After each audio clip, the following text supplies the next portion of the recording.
తపస్సు చేసింది. ఓం లక్ష్మీ నరసింహాయ నమః. ఓం ధన్యోస్మి మహాదేవ. యాదర్శి మహాముని, స్వామి, నీ తపస్సుచే పునీతమైన ఈ క్షేత్రం యాదగిరి గుట్టగాను, శ్రీవారు శ్రీ యాదగిరి నరసింహస్వామిగాను కొలువబడతారు. మహాప్రసాదం. పురాణయుగమున ఈ గిరిపై నీరవము ధరించెను యాదఋషి.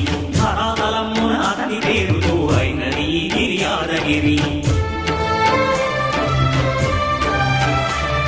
ఈ గుహలో వెలసెను ప్రాయమహోజ్వల జ్వాలా నరసింహుడు.